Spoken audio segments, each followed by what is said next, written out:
Shabbat Shalom à tous, j'espère que vous allez bien. On se retrouve avec une grande émotion pour le dernier shiur du Sefer Bereshit. Baruch Hashem, on a eu le mérite ensemble de traverser les sidrotes de la paracha du Sefer Bereshit, du livre de la Genèse, depuis Bereshit avec le fameux shiur sur Korach, la thérapie de Korach, et jusqu'à Vayechi, cette dernière paracha qui vient quelque part clore l'ensemble du Sefer Bereshit, le livre de la Genèse, depuis Adam Arishon jusqu'à Yosef et aux 12 tribus, en passant par Noach, Abraham, Yitzhak et Yaakov.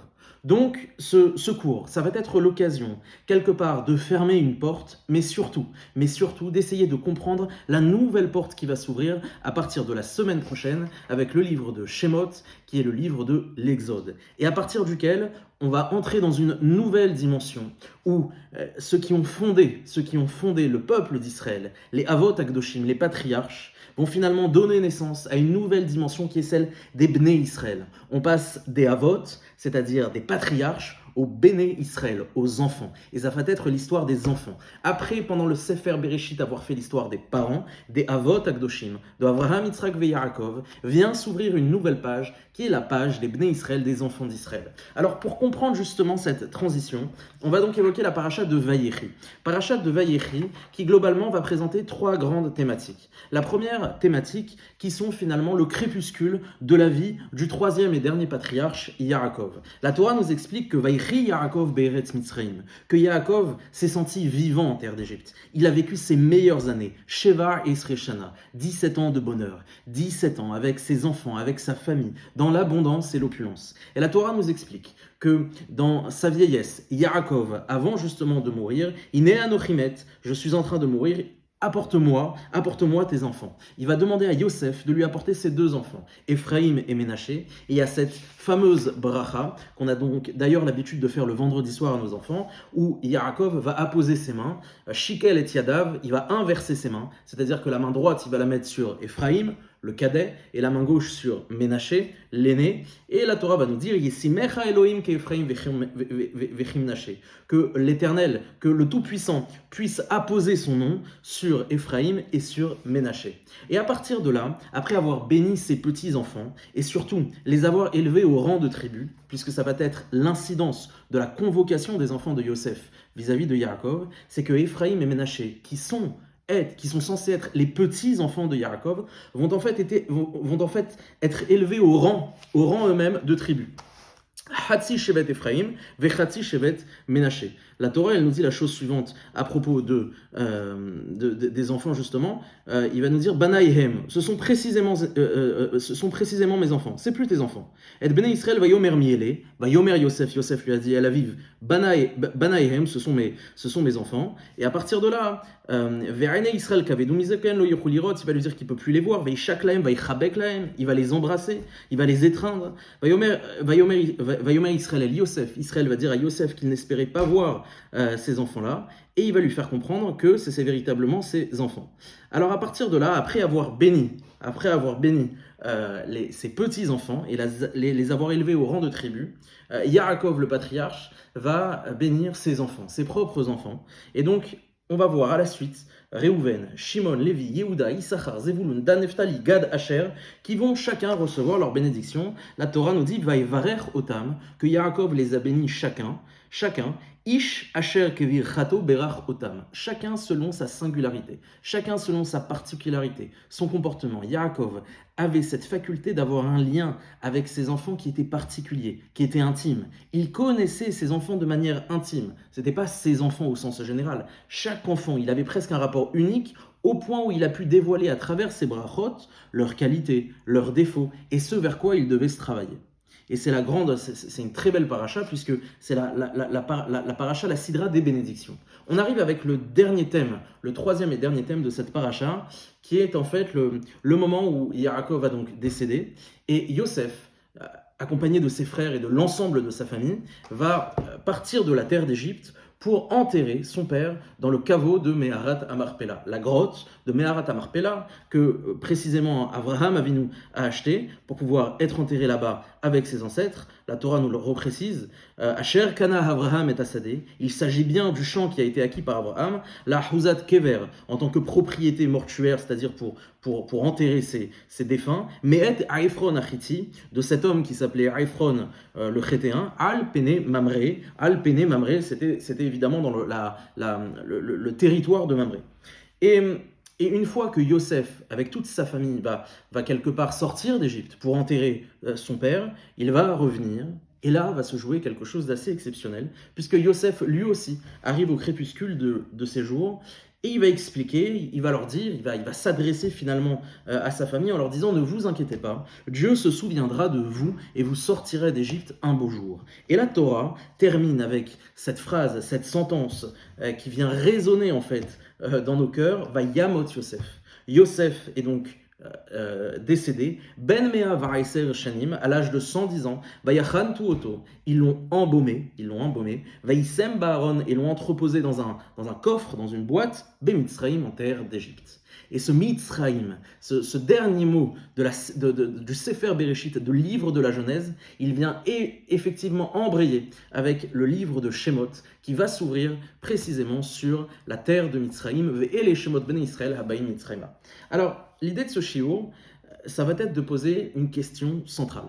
Cette question principale, cette question qui va être un peu le guide du shiur, c'est une question qui est toute simple, que je n'ai pas vue forcément dans les Mefarshim. Donc je vous invite dans les commentaires, si vous avez des idées à rapporter, mais une question qui en fait peut parfois même être menée à l'évidence, dans le sens où on a des Bnei Israël, on a les enfants d'Israël. La période des Avot Akdoshim est terminée. La période de Yosef est terminée. Et on se dit, mais qu'est-ce qu'ils font encore en Égypte? Qu'est-ce qu'ils font encore en Égypte? Alors vous allez me dire, mais c'est quoi cette question? La question qui se pose ici, c'est qu'on sait que ça va mal se passer. On sait que la semaine prochaine, on va nous dire Vayakom Melech Hadash al Mitzraïm, un nouveau roi s'est levé sur la terre d'Égypte, Asher lo yada et Yosef, qui ne connaissait pas Yosef.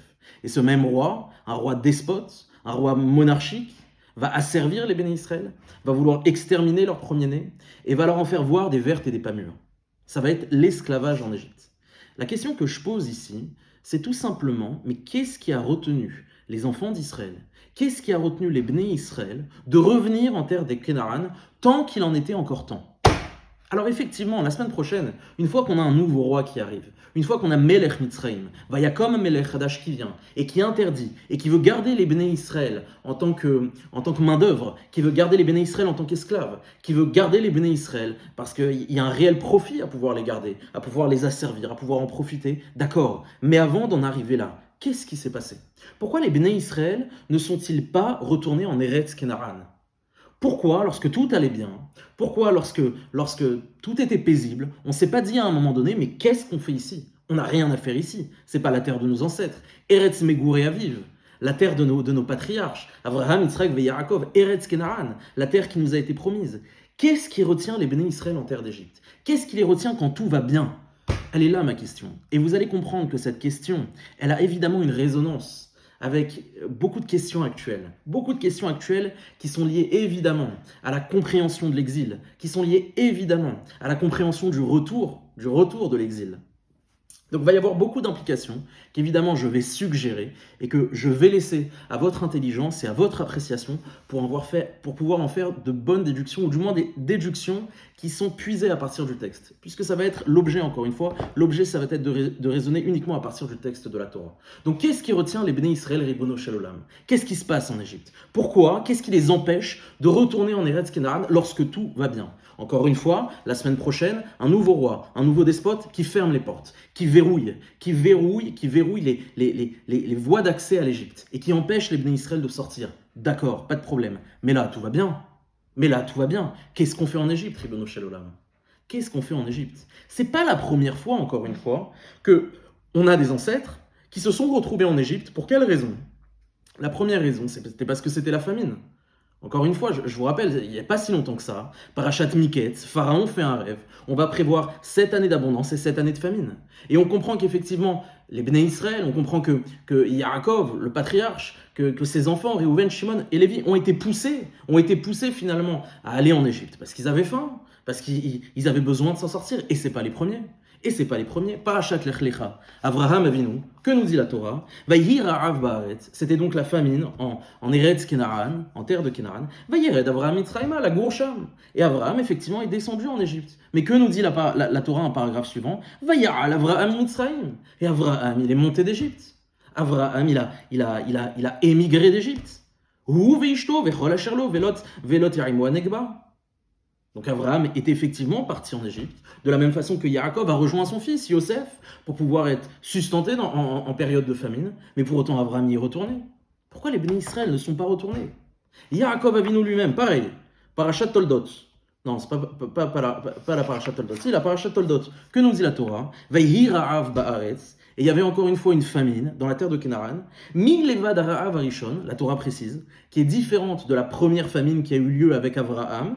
Asher aya bimé Avraham, qu'il y avait effectivement au temps d'Avraham, vayelech Yitzhak el avi melech pelishtim gerara. Et donc Yitzhak, il est allé, non pas en Égypte, parce que Yitzhak, il a un statut un peu particulier, mais il est allé en terre de Pelishtim, chez les Philistins, parce qu'il n'y avait rien à manger en terre de Canaan. Et pour autant, ça l'a pas empêché quelques psukim plus tard de nous dire, la Torah, qu'est-ce qu'elle nous apprend? Vaya'al misham be'ershava, vaya'al misham.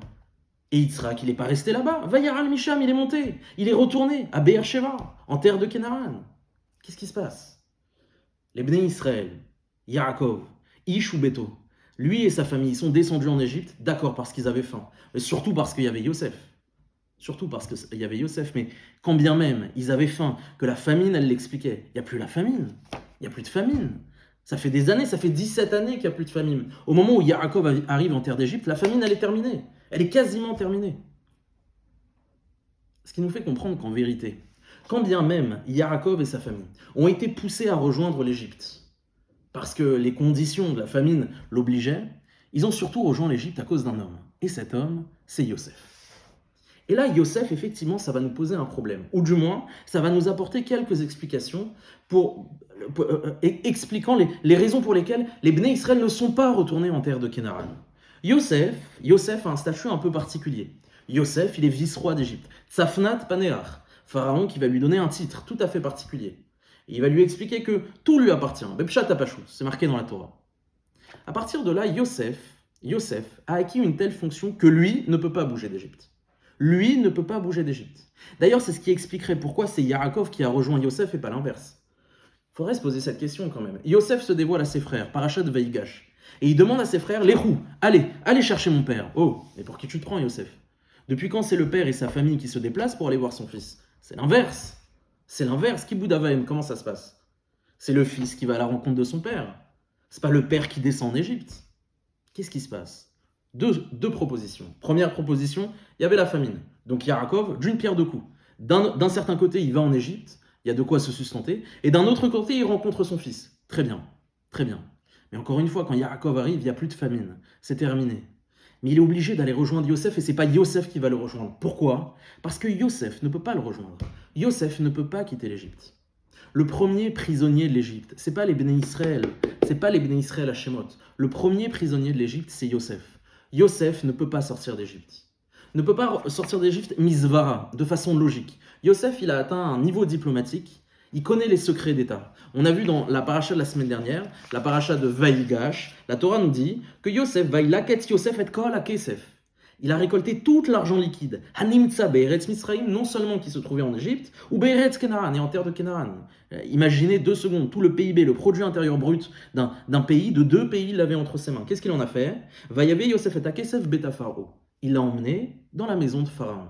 Yosef connaît les secrets d'État. Yosef, il a les clés. Il a les clés du ministère de l'Intérieur, du ministère des Finances, du ministère de la Santé. Il a toutes les clés. C'est un homme d'État, Yosef. Et en tant que tel, il ne peut pas quitter l'Égypte. Il ne peut pas leur dire « Allez, ciao, bye, on s'est bien amusé ». Non. Il a les codes nucléaires, Yosef. Il a les codes nucléaires. Une fois que tu es rentré, tu ne peux plus sortir. Donc Yosef, son statut, sa fonction, ne lui permet pas de pouvoir quitter l'Égypte. Et si vous voulez me dire que c'est de l'interprétation, Bepshat Apashut, c'est marqué dans la Torah elle-même. Bepshat Apashut. Au moment où Yosef décide et souhaite aller enterrer son père en Eretz Kenaran, que nous dit la Torah? La Torah nous dit qu'il va demander la permission à Pharaon. Il va lui dire, Imna matzatzichen be'ainechem. Il va demander, si j'ai trouvé grâce à vos yeux, Daberuna beozne Pharaon les morts. Allez parler s'il vous plaît aux oreilles de Pharaon en lui disant Avish bi'an il est mort, mon père, il m'a fait jurer. Iné anochimet qu'il allait mourir. Bekivri asher karetili be'eretz Kenaan. Enterrez-moi dans cette fameuse grotte pour laquelle j'ai fait un pacte en Eretz Kenaan. Shama tikbereni, là-bas vous m'enterrerez. Ve'ata et Elena. Et maintenant, Yosef demande à Pharaon. Et Elena, c'est intéressant. C'est une des premières fois où on voit que Yosef, qui a toutes les clés en main, il vient, il est presque assujetti au pouvoir décisionnel de Pharaon. Et Elena avec Bera et ta vie, Ve'ashuva. Je t'en supplie, laisse-moi juste partir et je reviendrai. Aucun problème, je reviendrai. Yosef est coincé. Yosef est le premier prisonnier de l'Égypte. Quelque part, Yosef, c'est presque le premier esclave égyptien. Quand bien même il était vice-roi d'Égypte, il est retenu. De par ses fonctions, de par son rang, il ne peut pas quitter l'Égypte. Au point où même pour enterrer son père, Bepshat Apachout, il demande l'autorisation à Pharaon. Il est obligé de lui demander et lui dire surtout Ve'ashuva. Et je reviendrai. Et je vais vous dire pire que ça. Vous savez ce que nous dit la Torah? La Torah nous précise à un moment donné que lorsqu'ils sont partis en Eretz Kenaan, Vechol Bet Yosef, toute la maison de Yosef, Ve'echav et ses frères, Uvet Aviv et la maison de son père, Rak, seulement, Tapam, les enfants, Vetzonam et le petit bétail, Uvkaram et le grand bétail, Azevu Be'eretz Goshen. Ils ont abandonné en terre d'Égypte. Ils n'ont pas pris les petits-enfants, mais pourquoi? Pourquoi la Torah vient nous le préciser? Qu'est-ce qu'on a besoin de savoir que les petits-enfants et le bétail, il est resté? Mais parce que c'est un gage, Ribono Shel Olam. C'est une garantie que Yosef va revenir. Oh, oh, oh, vous partez, mais vous laissez les enfants. Vous partez, mais vous laissez vos richesses. Je veux être sûr que vous reviendrez. Yosef est le premier à ne pas pouvoir quitter l'Égypte. On a donc un premier élément de réponse. La raison pour laquelle les Bnei Israël n'ont pas quitté l'Égypte a priori, c'est à cause de Yosef. C'est parce que Yosef ne pouvait pas quitter l'Égypte. Il ne pouvait pas aller s'installer en Eretz Kenaan. Mais Ribono Shel Olam, le roi du monde, pourquoi? Pourquoi le destin d'un peuple entier doit se résumer à Yosef? Quelle est la place de Yosef ici? Encore une fois, Yosef. Yosef, quand bien même il est important, ça reste un Ben Israël. Ça reste un Ben Israël, c'est lui et sa famille. Ephraïm, Ménaché, qui tu veux, mais laisse les Ben Israël tranquilles. C'est pas parce que toi, ton destin, il est lié à quelque chose qui t'emprisonne, que pour autant on doit sacrifier le destin d'un peuple. Laisse-les rentrer en terre de Canaan. Alors Yaakov était attaché. Il était attaché à son fils. Vayeyav Yaakov et Yosef, il aimait son fils. D'accord, du temps de Yaakov. Yaakov était encore vivant, pas de problème. Yaakov meurt, tout le monde retourne en Eretz Canaan. Et Yosef, alors le pauvre. Mais il faut retourner la question. Et les Bnei Israël, les pauvres, qu'est-ce que tu les laisses en Égypte? Abraham, il est retourné. Yitzhak, il est retourné. Yosef, il doit rester, parce qu'il ne peut pas partir. Les Bnei Israël, laisse-les retourner. Et évite-nous une des plus grandes galères qu'a connu le Ham Israël. Ma question principale se résume à cette idée-là. Pourquoi faut-il que cette décision qui concerne le destin d'un peuple puisse se résumer à apparemment un membre du peuple, Yosef? Pourquoi Yosef? Pourquoi faut-il que ça se résume à Yosef? Et c'est même pire que ça. Quand bien même vous voudriez me dire, oui, mais Yosef, il a une importance quelconque. Une fois que Yosef est mort, une fois que Yosef est décédé, qu'est-ce qui empêchait les Bnei Israël de retourner en Eretz Kenaan? La question, elle est encore plus forte. Même si on dit que les Bnei Israël sont restés, parce que Yosef devait rester, et parce que quelque part, il va falloir comprendre qu'est-ce que Yosef vient-il jouer dans le destin du peuple d'Israël, pour que tout le destin d'un peuple soit résumé à cet homme, quand il meurt, les Bnei Israël peuvent partir. C'est terrible. La fin de la paracha, je ne sais pas si vous l'avez vu, mais écoutez. Vayomer Yosef el Echav, Yosef dit à ses frères, Anochimet, je vais mourir, Velokim pakod ifkod etrem. Et le Tout-Puissant vous considérera, se souviendra de vous, Ve'aela etrem in haaretz hazot. Et il vous fera monter de cette terre-là. El haaretz asher nishba le Avraham, le Yitzhak ou le Yaakov. Vers la terre qui a été promise, assermentée à Abraham, Yitzhak et Yaakov. Oh Yosef, qu'est-ce qui se passe? On a l'impression que l'esclavage a commencé. Yosef, il leur parle comme s'ils étaient prisonniers. Eh Yosef, il n'y a que toi qui es retenu ici, c'est pas nous. Vous inquiétez pas, Dieu va se souvenir de vous. J'ai pas besoin de Dieu. Je dois attendre que Dieu se souvienne de moi pour me prendre en main. Je dois attendre que Dieu se souvienne de moi pour me dire ça y est. Mais c'est quoi? C'est quoi? C'est du kamikaze. Qu'est-ce qu'on est en train de faire ici? On attend que ça arrive. On attend que les problèmes arrivent pour pouvoir commencer à se réveiller. Et comment il leur parle, Yosef? On a l'impression que l'esclavage a déjà commencé. Dieu se souviendra de vous. D'ailleurs, c'est étonnant parce que c'est ce que Akadosh Baruch Hu va dire. Pakod ifkod Elokim. Dieu s'est souvenu de vous. Mais l'esclavage, il n'a pas encore commencé. C'est quoi ce lachon? C'est quoi cette idée-là? Qu'est-ce qui retenait le peuple d'Israël en terre d'Égypte? Alors qu'il n'y avait pas un nouveau roi, il n'y avait pas d'esclavage, Yosef était mort. Qu'est-ce qui les retient, Ribono Shel Olam? Qu'est-ce qui les empêche de retourner en Eretz Kenaran?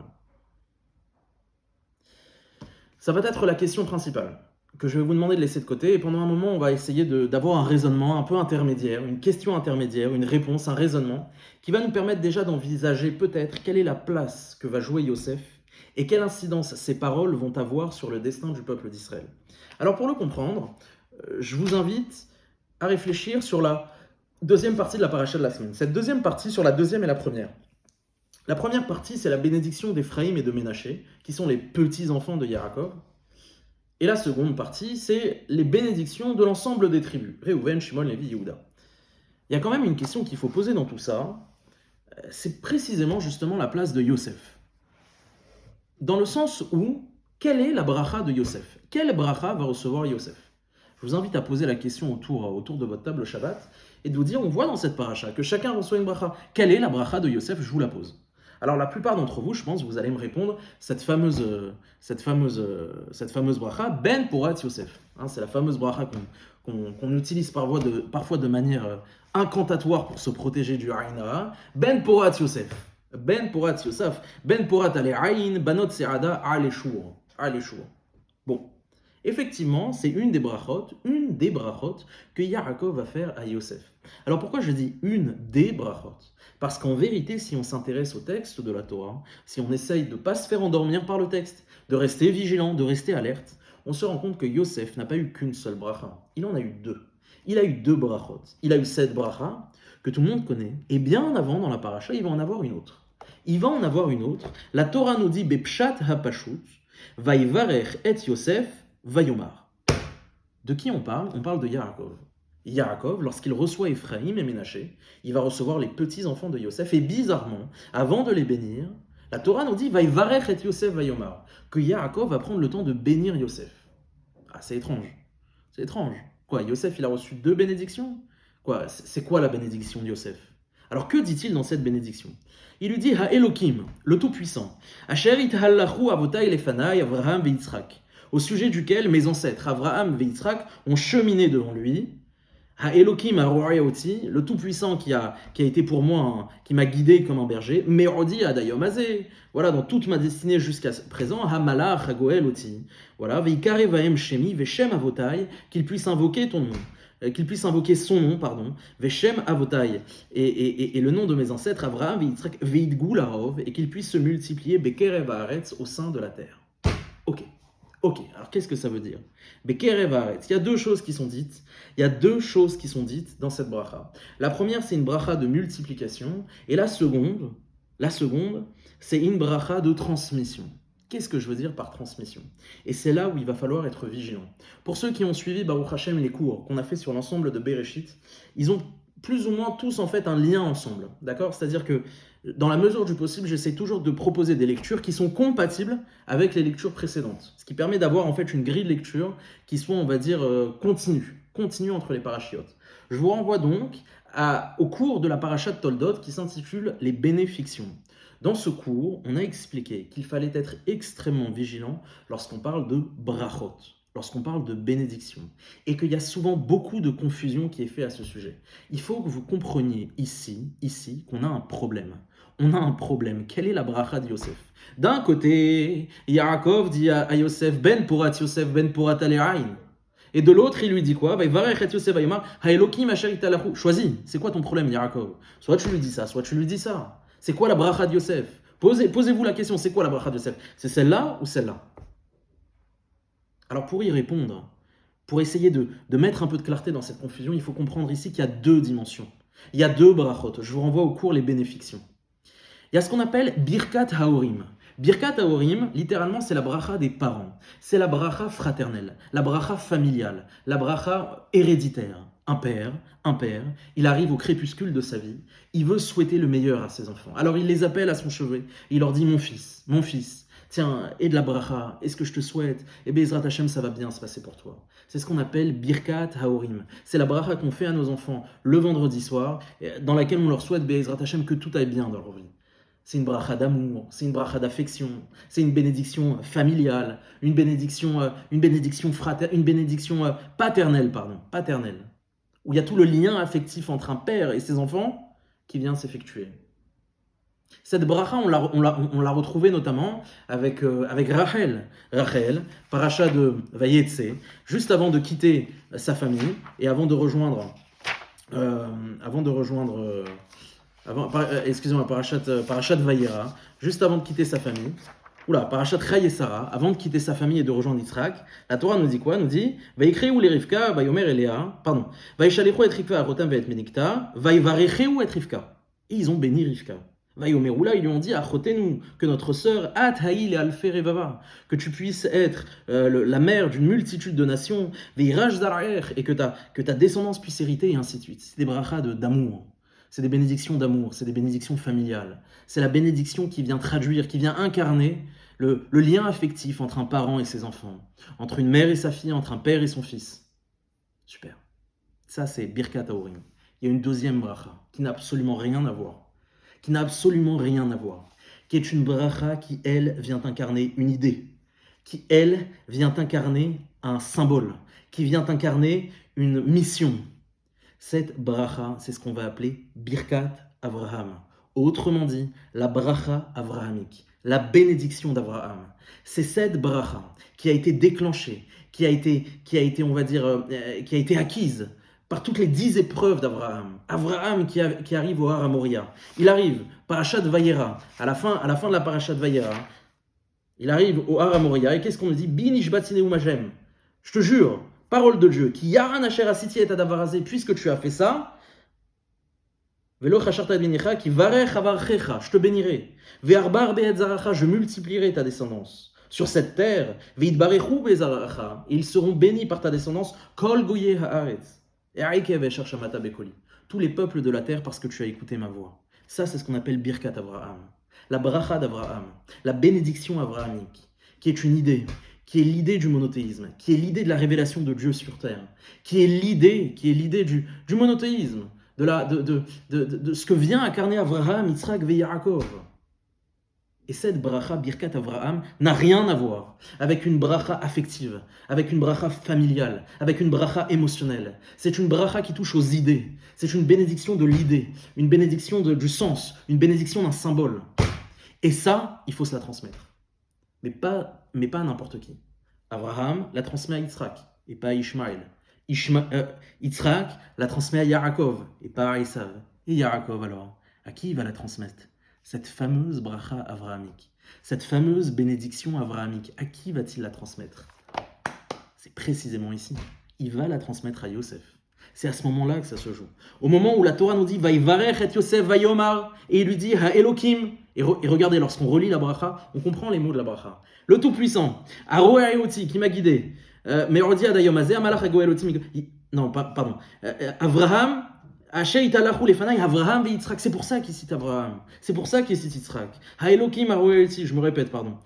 Merodi Adayomazé. Et qu'est-ce qu'il lui souhaite? Veidgou larov bekerev haaretz, et qu'il puisse se multiplier au sein de la terre. C'est pas que Yosef reçoit 2 brachot, c'est que Yosef ici vient incarner 2 dimensions. Il vient incarner Yosef, le frère des 12 tribus, et Yosef, le flambeau qui vient continuer les patriarches, qui vient recevoir la bracha avrahamique. Autrement dit, écoutez bien ce que je vais vous dire. Officiellement, Yosef est une des 12 tribus. C'est la 11e des 12 tribus. Officieusement, Yosef, c'est le 4e patriarche. Officieusement, Yosef est une des 12 tribus. Officiellement, c'est le 4e patriarche. Officiellement, c'est le dernier qui va recevoir Brachat Avraham, Birkat Avraham. Et il partage ces 2 idées. Et c'est incroyable parce que Yosef vient incarner cette transition. On a le livre de Bereshit qui parle des Avot, qui parle des patriarches. Avraham, Yitzhak et Yaakov. On a le livre de Shemot qui parle des Bnei Israël. Et entre les 2, on a un homme, Yosef, qui lui a une double face. D'un côté, c'est le frère. D'un côté, c'est un Ben Israël. C'est le sens de Ben Porat Yosef, Ben Porat Alehaïn. C'est lui qui reçoit cette bracha en tant que Ben Israël. Et de l'autre, il reçoit une autre bracha. Non pas en tant que Ben Israël, mais en tant que Av. En tant que Av. Et vous allez me dire, mais on n'a jamais vu ça, c'est un Issour même. Masechet Brachot, on nous explique qu'il y a eu 3 Avot, pas plus. Vous savez ce que nous dit la Gemara, Masechet Sota, Daflamet Vav Amud Bet. La Gemara nous dit Raoui Haya Yosef, Sheyatsu Mimenu, Shtem Esre Shvatim. Normalement, Yosef aurait dû engendrer les 12 Shvatim, les 12 tribus. C'était à lui que revenait ce droit-là. Mais autrement dit, Yosef devait jouer le rôle d'un Av. Il devait être un Av, Yosef. C'est le 4e Av officieusement. On ne le dit pas officiellement, mais officieusement, c'est le 4e Av. Parce qu'il vient incarner cette transition. Il a comme un rôle de pivot. Il a un rôle de pivot. Il va permettre de passer de l'histoire des Avot à l'histoire des Bnei Israël, de l'histoire des parents à l'histoire des enfants. Et il va recevoir à ce titre 2 brachot. La bracha en tant que Av, la bénédiction avrahamique, et de l'autre côté, la bracha en tant que Ben Israël. À partir de là, on comprend quel rôle a joué Yosef. On comprend pourquoi les Bnei Israël sont retenus par Yosef. On comprend pourquoi ils ont besoin d'attendre les décisions de Yosef pour pouvoir quitter l'Égypte. Parce que Yosef, c'est le dernier Av. C'est celui qui a reçu Birkat Avraham. C'est celui qui a reçu le flambeau. C'est celui qui a reçu cette responsabilité de porter l'idée, de porter les valeurs. Les valeurs qui ont été transcendées, qui ont été acquises par ses ancêtres. Et donc, c'est lui qu'on doit suivre. Donc si Yosef ne quitte pas l'Égypte, on ne quitte pas l'Égypte. De la même façon que Abraham, s'il était resté en Eretz Misraïm ou ailleurs, sa maison ne se serait pas déplacée. Encore une fois, toute notre confusion, elle est peut-être née, la question est peut-être née parce qu'on a pensé à un moment donné que Yosef n'est pas un Av. Les Bnei Israël n'ont pas à le suivre, ils n'ont pas à écouter les décisions de Yosef. Yaakov, il meurt. Une fois qu'il meurt, Nigmar Sipour, et Yosef, s'il reste en Égypte, c'est son problème. Mais Yosef, c'est le lien. Yosef, c'est celui qui fait le lien. C'est celui qui a cette responsabilité. C'est pour ça qu'ils avaient besoin d'attendre. Ils avaient besoin d'attendre sa décision. Ils ne pouvaient pas bouger. Ils ne pouvaient pas bouger tant que Yosef ne bougeait pas lui-même. Très bien, super. On a compris quelle place devait jouer Yosef. On a compris pourquoi les Bnei Israël, ils s'en sont résolus à attendre les décisions de Yosef. Mais Yosef, alors, une fois qu'il meurt, pourquoi il ne dit pas tout simplement, pourquoi il le dit pas tout simplement aux Bnei Israël, les amis, fin de transmission. Et il y a même cette question qui doit nous traverser. À qui Yosef a-t-il transmis Birkat Avraham? À qui Yosef a-t-il transmis la bracha avrahamique, la bénédiction avrahamique? Elle s'est transmise, elle a été acquise par Abraham, elle a été transmise à Yitzhak, elle a été transmise à Yaakov. Yaakov l'a transmise à son fils Yosef. Et Yosef alors, à qui l'a-t-il transmis? Alors écoutez bien. Il y a juste un détail dans la paracha, à la fin de la paracha, juste avant que Yosef annonce à ses frères, Pakod Ifkol et Elohim, que Dieu se souviendra de vous, la Torah, elle nous donne un verset qui semble assez énigmatique. Elle nous dit la chose suivante. Vayar Yosef le Ephraim, et Yosef a vu qu'Ephraim, Ben Eshileshim, il a vu les enfants de la 3e génération. On nous apprend que Yosef était grand-père. Gam Ben Machir Ben Menaché. Il a même vu les enfants de Machir, fils de Ménaché. Yosef, il a eu Ménaché a eu Machir, et Machir a eu des enfants. Et Yosef, il a vu même ses petits-enfants. Youledou al-Birke Yosef, ils sont nés sur les genoux de Yosef. Pourquoi la Torah vient nous préciser ce détail généalogique? Qu'est-ce qu'on a besoin de savoir ça avant que Yosef meure et dise à ses frères, Dieu se souviendra de vous? Mais parce qu'il y a un problème ici. Yosef, Rébé, à qui tu transmets la bracha avrahamique? Et la Torah, elle nous dit, Yosef, il a vu son enfant, Ménaché, il a vu ses petits-enfants, Machir, et son petit-fils et son arrière-petit-fils, Ben Machir Ben Ménaché. Il ne leur a pas transmis. Alors pour quelle raison? Ils étaient pas méritants, c'était pas le moment, c'était pas comme ça que ça devait jouer. En tout cas, la Torah nous précise que c'était pas un problème de généalogie. C'est pas que l'élu n'est pas arrivé. Non, Yosef, il a eu le temps de voir ses enfants, ses petits-enfants, ses arrière-petits-enfants. Et pour autant, il n'y a pas eu de transmission. On ne sait plus qui est le guide. Il n'y a plus de chef spirituel. Ah, on avait Abraham, on avait Yitzhak, on avait Yaakov, on a eu Yosef. On a eu Yosef de manière officieuse, si on a pu lire le texte. Vous avez vu qu'en décortiquant le texte, on a compris que Yosef, il jouait un rôle officieusement qui s'apparente à celui d'un Av. Mais Yosef alors, qui est-ce que tu nommes? Rébé, tu vas mourir. C'est qui ton successeur? Vous savez que dans le monde des chassidoutes, la transmission, ça peut faire des catastrophes. Le fait que le Rébé, il n'est pas désigné qui est son successeur, parfois ça fait des guerres dans certaines chassidoutes. Et pas que dans certaines chassidoutes, même dans des milieux litéiques. Mais Yosef ne désigne pas de successeur. Et Yosef leur dit, dans ton grave, il n'y aura pas de successeur. Il n'y aura pas de successeur. À partir de maintenant, il n'y a plus de Av. Officieusement, j'étais le dernier Av. J'étais le dernier patriarche officieux, le dernier à qui on a pu transmettre un flambeau. Gornisht, il n'y a plus rien. Maintenant, vous êtes des enfants, des Bnei Israël. Et les Bnei Israël, leur seul papa, c'est Akadosh Baruch Hu. Leur seul père, c'est Dieu lui-même. Leur seul père aux enfants d'Israël, c'est ni un homme, ni une idée, ni quoi que ce soit, c'est Dieu lui-même. Pakod, Ifkod, Elohim. C'est Dieu qui se souviendra de vous. Nigmar Sipour, il n'y a plus de Havot, il n'y a plus de père, il n'y a plus d'homme sur qui compter, il n'y a qu'un Dieu sur qui s'appuyer. Et c'est lui qui décidera de se dévoiler à vous. Et c'est lui qui, à un moment donné, décidera de vous faire sortir. Et tant que lui ne vous a pas dit vous sortez, vous ne sortez pas. Tant que Akadosh Baruch Hu lui-même ne s'est pas à nouveau dévoilé et ne vous dit pas, ça y est, fin de l'histoire, vous sortez d'Égypte, vous ne pourrez pas sortir d'Égypte. Et vous savez qu'il va y avoir des tentatives. Il me semble que c'est Maté Ephraim, je ne sais plus si c'est Maté Ephraim ou Maté Ménaché, ils vont vouloir sortir avant le signal, avant qu'Akadosh Baruch Hu lui-même décide de donner le signal et décide de sortir. Parce que justement, le fait que Dieu décide du destin des Bnei Israël, le fait que ce soit Dieu lui-même et pas les hommes qui décident du moment où l'exil prend fin et le retour commence, ça permet d'éviter des catastrophes. C'est Dieu lui-même. Ça permet surtout, je m'excuse, de passer à ce statut de Bnei Israël, de Ben Israël. On devient des Bnei Israël à partir du moment où on a compris que notre papa, c'était plus Abraham, c'était plus Yitzhak, c'était plus Yaakov, c'était Akadosh Baruch Hu lui-même. Et effectivement, et j'ajouterai ça et je terminerai avec cette idée-là, en vérité, lorsqu'on vient et on va s'appuyer sur la dernière révélation de Dieu dans le Sefer Bereshit, quand est-ce que pour la dernière fois Dieu a-t-il parlé? La dernière fois que Dieu a parlé, c'est précisément avant que Yaakov descende en Égypte. Parashat Vaïgash. Avant qu'il descende en Égypte, Dieu lui parle et lui dit la chose suivante. Il lui dit, Parashat Vaïgash, Vaïssa Israël vechol hashalo, et Israël, Yaakov, a donc transité, Vayavu Be'er-Shava, il est allé Be'er-Shava, Vayomer, il lui dit, Anochi ha'el ha'kel eloke avicha. Je suis l'Éternel, le Dieu de tes parents. Al tira mereda mitzrayma, n'aie pas peur de descendre en Égypte, qu'il est goy gadol asim echasham, je ferai de toi un grand peuple. Anochi erede aimecha, c'est moi qui descendrai avec toi en Égypte. Ve anochi, et c'est moi, a'alcha gama'alum, qui te ferai également sortir. C'est Dieu et c'est pas un homme qui doit décider quand est-ce que les Bnei Israël doivent retourner en Eretz Kenaran. C'est Dieu et c'est pas un homme. Et vous voyez le lachon de Anochi. Anochi, on le voit très rarement au sujet d'Akadosh Baruch Hu. La première fois que Dieu s'est révélé à Yaakov, après la parashat Toldot, parashat Vayetse, qu'est-ce qu'il lui dit? Il lui dit Ani, je suis. Ani, parashat Vayetse, le fameux rêve, il lui dit Ani Hashem, je suis Dieu, Eloké Abraham. Et là il lui dit Anochi. Qu'est-ce que c'est Anochi? Vous savez ce que nous expliquent les Mefarshim? Le Anochi, c'est la forme égyptienne du mot Ani. Comme si Dieu disait, mais c'est dans l'Égypte elle-même que je m'incarnerai et que je vous ferai sortir moi et personne d'autre. Le Anochi. Le Anochi.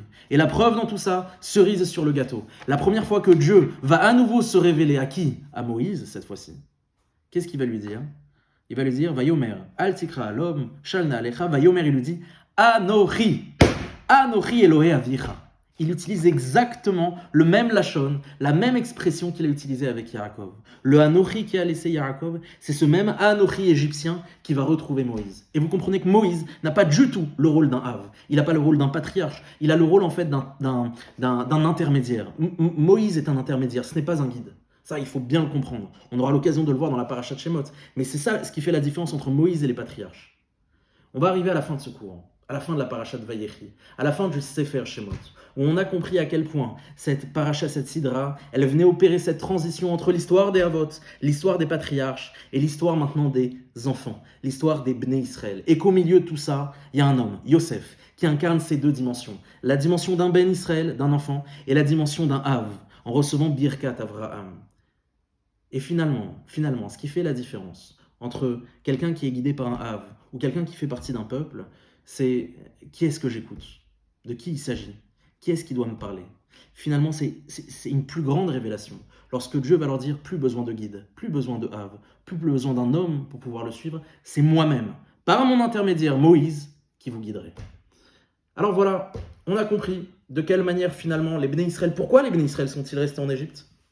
Parce qu'ils devaient attendre le signal. Et ce signal, c'est celui de Dieu lui-même. Et c'est celui qui vient révéler leur identité en tant que Ben Israël, en tant que peuple, et plus en tant que famille. alors qu'on puisse se saisir de cette idée. Comprendre que ce qui se joue parfois dans l'exil, ce sont peut-être des valeurs qui nous dépassent intrinsèquement, mais qui doivent être dans tous les cas étudiées dans le texte. Shabbat shalom à tous et à la semaine prochaine.